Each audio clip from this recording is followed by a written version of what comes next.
Hey, welcome back to the show. For those of you who are returning, thank you. For those of you who sent comments in support, thank you. That's awesome. For those of you who liked it and subscribed, thank you. You guys are awesome. Thanks for the constructive criticism. I want to actually start by saying thank you to the Letter Hack who shared, some information on, basically just told me to get out of my own way and start the channel. Our old pal Jake from What You Can Do, he's given me some advice. And then also, Second Thoughts JT Chapman has a channel that he kind of shows people how to, make your own videos. And I appreciate all of the help from them. So if you returned, thank you for coming back. This is episode 2. We're going to talk about Israel Palestine today. I'm not going to give you any information on the facts and the entire situation surrounding the long history of Palestine. I'm actually going to make my hope is to make you think about your daily life and the relationships we have to the globe. I was kind of sitting and thinking about things one day. I was listening to all the nightmares, terror stories of children's lives being lost, mothers being losing their children, children losing their parents. Bombings, bombing all different kinds of buildings, including hospitals and yada yada. And it started making me think about how much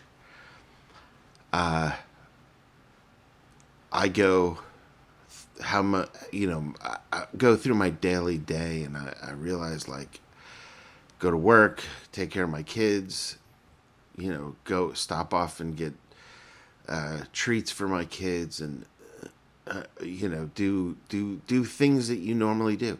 Come home, take care of your house, cook dinner. And it really made me start to think, like, these people are, like, don't have the ability to do that at all. They can't just stop at the market to get food to bring home and feed their family. They can't pick up their kids from school. I was just thinking about this on just a level of, like, how it just doesn't make sense anymore that 30,000 plus people can be killed and displaced and injured, you know. But I really started to think about the kind of country we live in.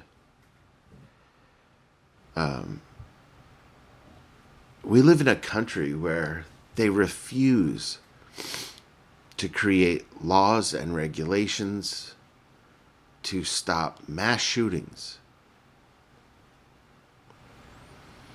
We live in a country where they don't regulate or try to prevent or stop police from killing, people.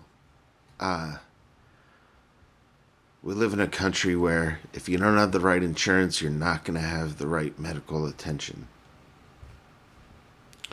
So why would they give a shit?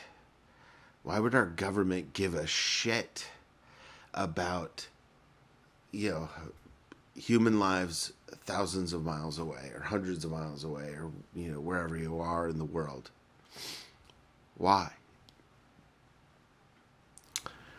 I do. I care about human lives. I care about the earth. I'm just, I'm just, it's just kind of the realization. And, it started to really connect to me. People are getting so mad, at Joe Biden for not stopping this, but he doesn't help us at home. When's the last time Joe Biden said he's going to put a stop to the terror of school shootings? We have mayors here, city councils, state senators, and Congress people who refuse to call for a ceasefire.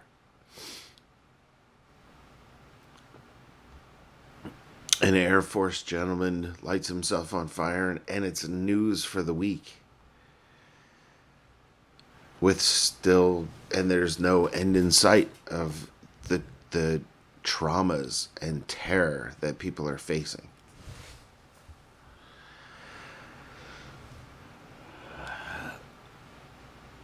So I started thinking about, recently I thought about Sean Fain and how he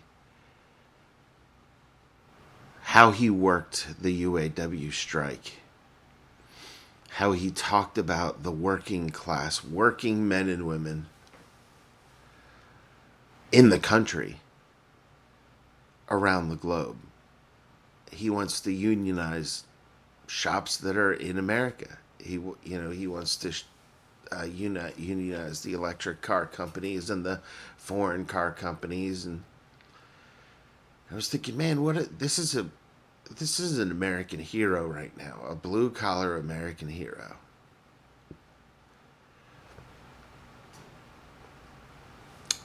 But he has a power that most of us don't have. He has collective labor power. He has organizational collective power. It's something that we lack.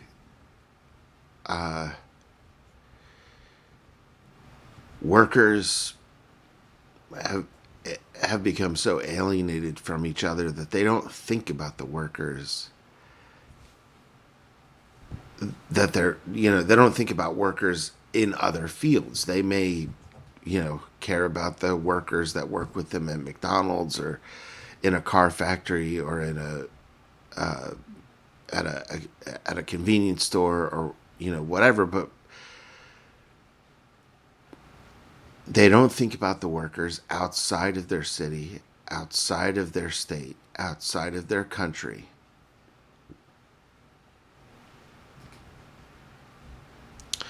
And I'm going off on a little bit of a tangent because the reality of the situation is I want to talk about what can be done to put an end to the genocide of the Palestinian people.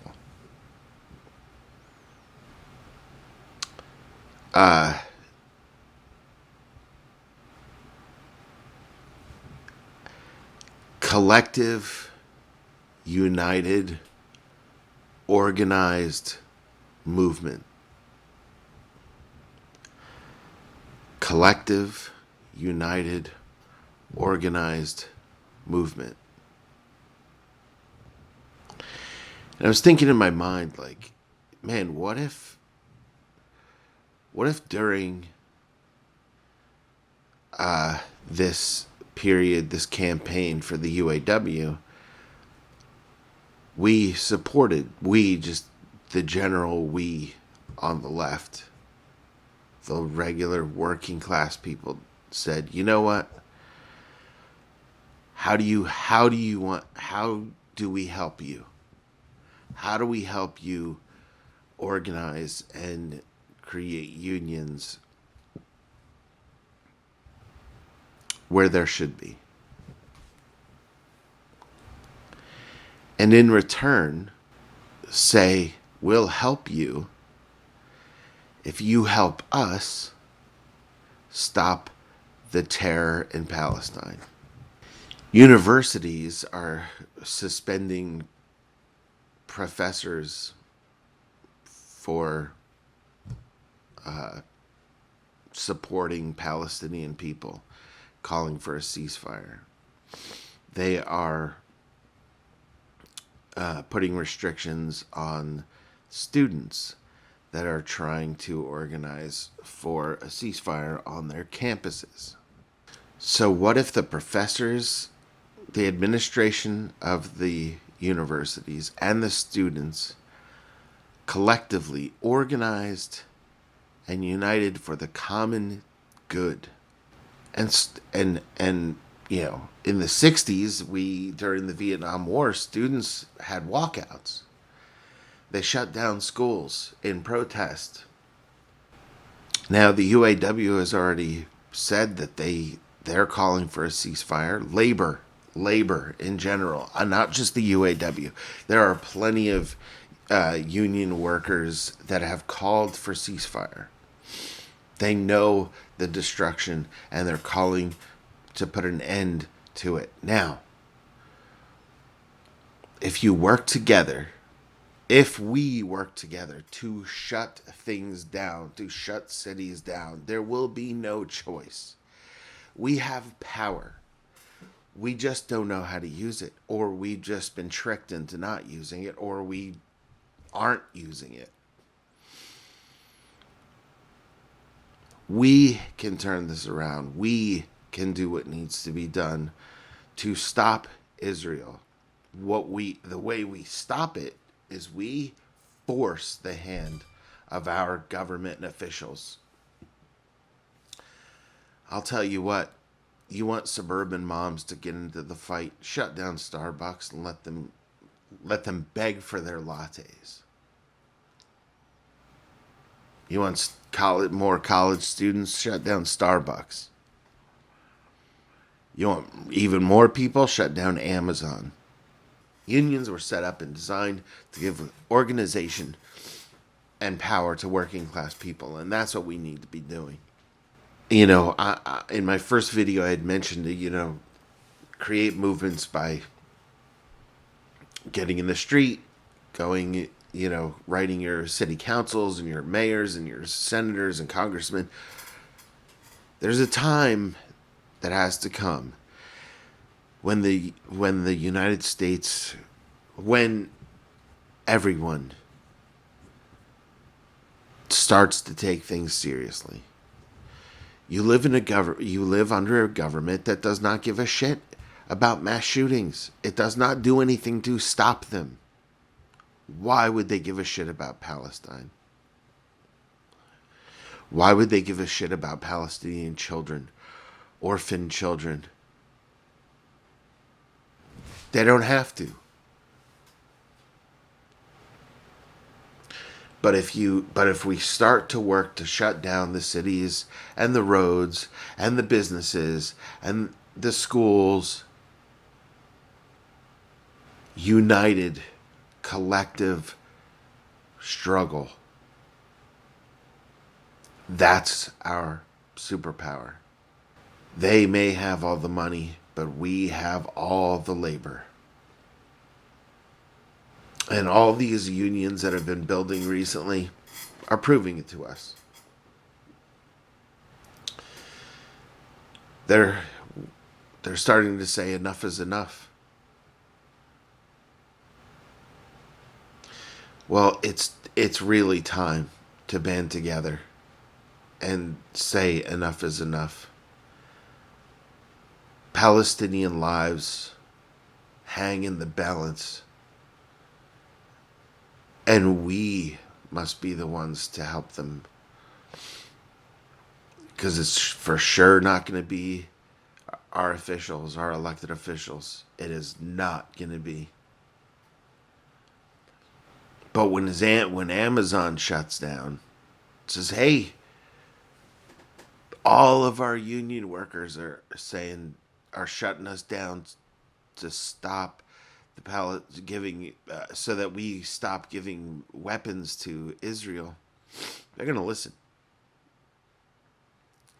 When every suburban mom can't get their latte from Starbucks, they're going to listen. When the children students, when the students, I'm not going to say children, but when the students who have who are conscious of the fact that they don't they don't need to they don't need to be in school if Palestinian children aren't in school. Kids, students. I don't want anybody to get in trouble. I want people to unite. Collectively come together to end basically a living nightmare on our globe. It's destroying the earth. It is destroying whole communities, nations of people. And I don't care what, I don't care. Yeah, I've been watching these debates, back and forth debates. Oh, but Israel says this and Palestine says this. No, it's war. It's genocide. It's death. It's children's death. When do we get the balls to say enough is enough? No more. I'm not gonna. You're not gonna use my tax dollars to send military aid to a country that is committing genocide. It should not happen. It cannot happen. We need to start taking a stand. And no, don't get me wrong. I do know that there are people out there. I know that there are organizations out there fighting for, common decency and good to stop this, but we need more. This needs to be a mass movement that is, if there's no end in sight for the death of Palestinians, then there should be no end in sight for workers struggling to stop that from happening.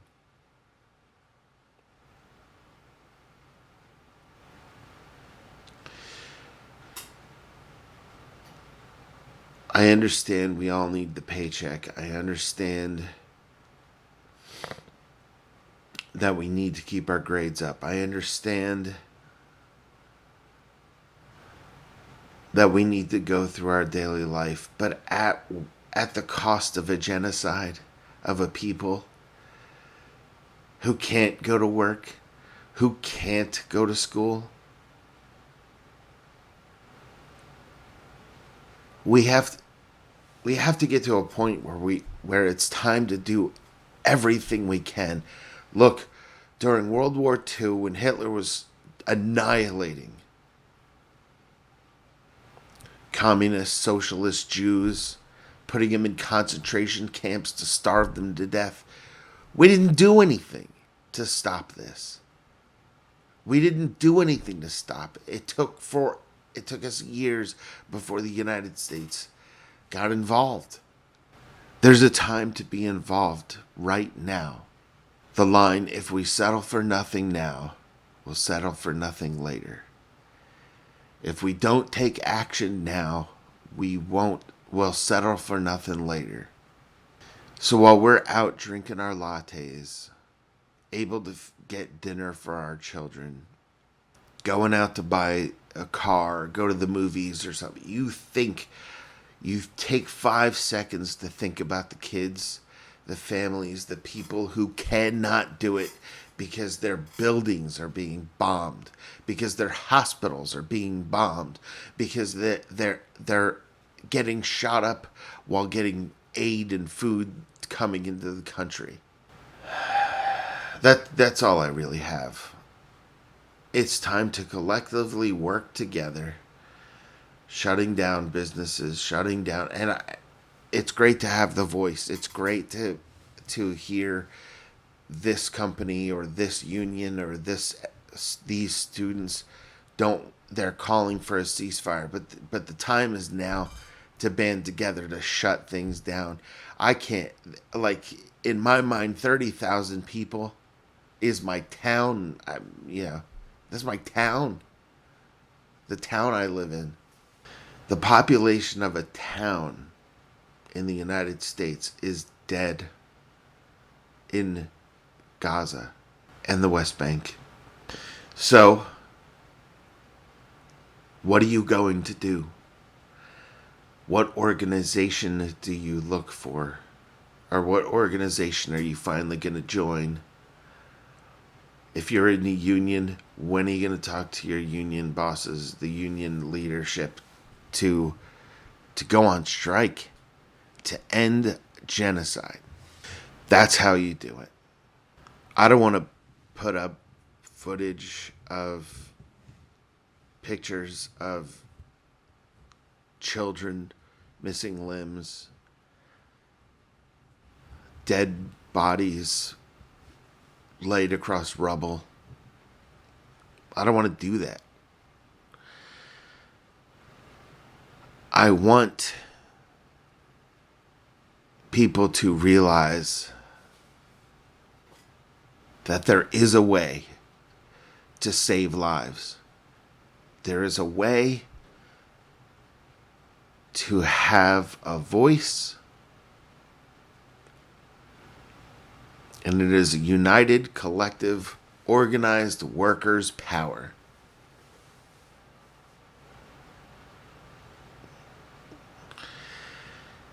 Please like, subscribe, organize, and agitate. The time is now, and the place is here. If we're not willing to step out of our comfort zone for 5 seconds to save human lives in another country, then we're not going to have the ability to start working on our own too. Enough has got to be enough. You can end this. We can end this together. We have the power to do it. I'm not supporting a genocide. I can't. Too many lives are lost already. Get up, get pissed. Organize. Join organizations, join groups, join students' groups, whatever it takes. Because when it comes to genocide, it's time to do whatever it takes. Thanks for watching the video. And I hope that all of you will find hope and struggle.